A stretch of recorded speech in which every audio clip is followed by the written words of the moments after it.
제가 지난번에는 잇몸 관련된 내용 말씀드렸고요. 오늘은요, 어떤 치과를 가면 안 될지, 그리고 어떤 치과를 가면 좋을지에 대해서 제 나름대로 한번 말씀을 드려볼게요.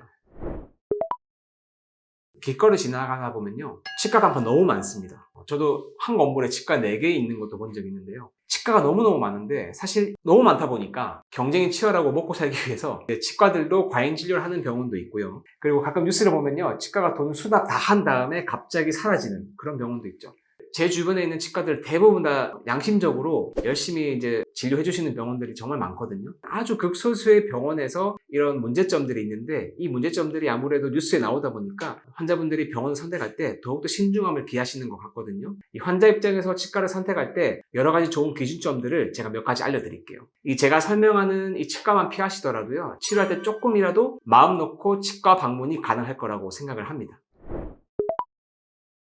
첫 번째는요, 의사가 아닌 병원 실장이 치료 계획을 세워주는 곳입니다. 이 가끔 치과에 가면요, 진료 실장님이 처음부터 치료 계획을 세워가지고 진단부터 비용까지 다 설명해주는 병원이 있죠. 물론 병원비 상담은요, 이 비용 상담은 치과 의사가 하지 않는 곳이 대부분이긴 합니다. 저 또한 비용 상담을 실장님께 부탁을 하는 편이긴 합니다. 그래도 환자의 진단은요, 이 상태에 대한 진단은 어떤 일이 있어도 제가 꼭 직접 다 하고요, 이 환자분 상태에 대해서 최대한 제가 직접 자세하게 설명드리려고 노력하거든요. 따라서 병원에 갔는데 진료 실장님이 진단을 세우고 비용까지 다 설명을 한다, 이런 병원은 아무래도 좀 피하는 게 좋다고 저는 생각을 합니다. 기억하세요. 진단은요, 치과 의사가 꼭 해야 되는 겁니다. 이 두 번째는요, 저렴한 가격만 광고하는 치과라고 볼 수 있습니다. 물론 비용이 저렴하면 좋다고 저도 생각합니다. 하지만 이제 비용이 저렴한 것 자체만 광고하는 그런 병원들도 있거든요. 이런 병원은 환자분들을 유인한 다음에 실제로 가보면 이런저런 이유로 추가 비용이 드는 경우도 많습니다. 비용으로 광고하는 것 자체가 나쁜 건 저도 아니라고 생각을 합니다. 사실 비용을 합리적으로 측정해서 또 좋은 진료를 한다면요, 정말 좋은 치과의사 선생님이라고 저도 생각을 합니다. 다만 이제 가격을 듣고 갔는데 실제로 이런저런 이유로 더 높은 가격을 요구한다거나 실제와 좀 다른 경우에는요, 치과 선택을 좀 더 신중하게 하시는 것이 더 좋을 것으로 판단되고요. 비용보다 중요한 것은 어떤 의료진이 어떻게 진료하는가가 가장 중요하다고 저는 생각하거든요. 그래서요, 환자분들도 비용만 보고 가시지 말고요, 그 원장님의 경험이나 양력, 그리고 원장님이 어떤 식의 진료를 하는지를 꼭 참고하시고 병원 선택을 하는 게 더 중요하다고 저는 생각을 합니다. 이 세 번째는요, 터무니없이 비싼 치료만 강요하는 치과입니다. 사실은 비싼 치료가 무조건 나쁘다 좋다를 말씀드리긴 좀 애매합니다. 왜냐하면 환자분 상황에 따라서 진단이 좀 다양할 수 있거든요. 만약에 충치가 있다고 가정했을 때 이 충치 치료를 할 때는 보험되는 재료가 있고요, 또 보험이 안 드는 재료도 있고요, 또 크라운 치료를 예를 들었을 때는 아말감, 지르코니아, 그리고 PFM, 여러 가지 치료 방법이 있습니다. 환자의 상태와 그리고 환자의 어떤 경제적 상황도 고려를 해야 되고요. 그래서 환자분과 충분히 대화를 통해서 치료 방안을 제시할 수 있는 치과를 가는 걸 저는 추천드리고 싶어요. 딱 이 치료만 하세요, 이렇게 하는 치과는 조금 피하는 게 좀 나을 수도 있습니다. 따라서요, 치과를 한 군데만 가지 마시고요, 여러 군데를 가서 공통적으로 말씀하시는 부분을 조금 더 참고하는 게 좋을 것 같고요, 내 상황에 따른 치료 방법을 세울 수 있는 원장님을 만난다면요, 가장 좋을 것 같습니다.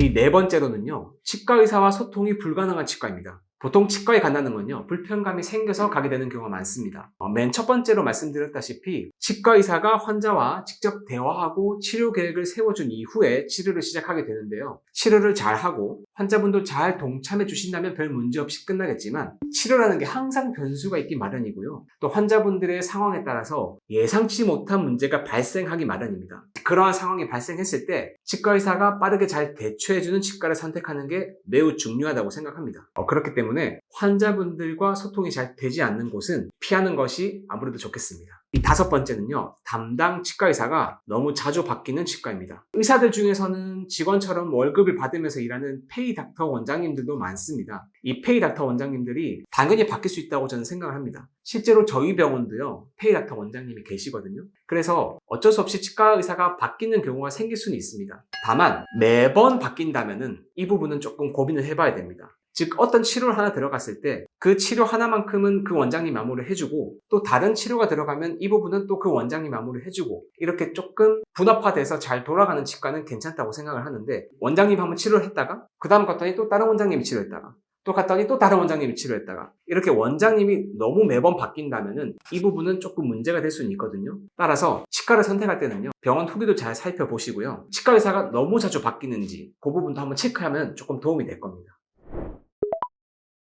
제가 많이 말씀드리다 보니까 정리가 잘 안 되실 텐데 제가 다시 한 번에 말씀드려볼게요. 첫 번째는요, 치과 의사가 아닌 병원 실장이 직접 치료 계획을 세우는 치과고요. 두 번째는 너무 저렴한 가격만 광고하는 치과입니다. 그리고 세 번째는요, 터무니없이 너무 비싼 치료만 강조하는 치과고요. 네 번째는 치과 의사와 소통이 불가능한 치과고요. 마지막으로 다섯 번째는 담당 치과 의사가 너무 자주 바뀌는 곳. 이런 5가지의 경우는 조금 피하는 게 나을 수도 있다라고 저는 생각을 합니다. 치과 선택하는 게 정말 어렵습니다. 저도 다른 병원 갈 때 엄청 신중하게 찾거든요. 이 치과가 너무나도 많기 때문이죠. 이 전문 학력을 가진 혹은 학교가 좋은 원장님을 찾아가는 그것도 괜찮은 방법일 수 있고요. 또 경험이 많거나 유명하신 분을 찾아가는 것도 뭐 괜찮을 수 있습니다. 물론 이제 이런 부분들이 정말 중요한 부분 중 하나라고 저는 생각을 하긴 하는데 사실 이런 부분만 볼 수는 없죠. 더 중요한 게 있습니다. 이 치과 의사 선생님을 찾아가서 대화를 충분히 해보고요. 환자분과 충분한 소통을 통해서 환자 중심의 진료가 되는지를 보는 게 정말 중요합니다.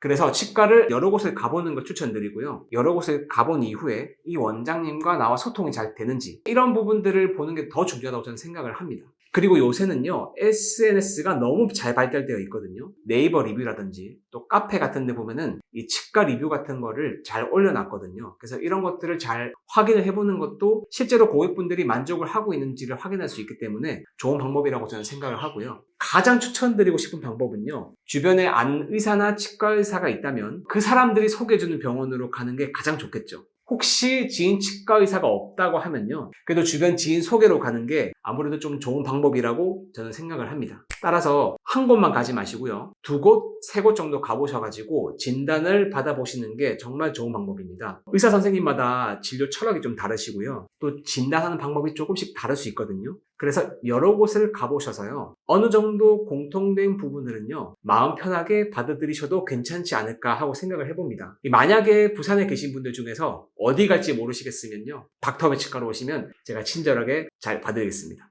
오늘 영상이 도움되셨다면요, 구독 한 번씩 꼭 부탁드리고요. 제가 3부에서는 지난번에 1부에서 말씀드린 치과 의사가 해야 될 노력, 그리고 환자분들이 해야 될 노력에 대해서 말씀드렸잖아요. 치과 의사가 할 노력은 제가 충분히 말씀드린 것 같고요. 3부에서는 여러분들이 할 노력에 대해서, 즉 칫솔질을 잘하는 방법에 대해서 말씀드리겠습니다. 또 뵙겠습니다.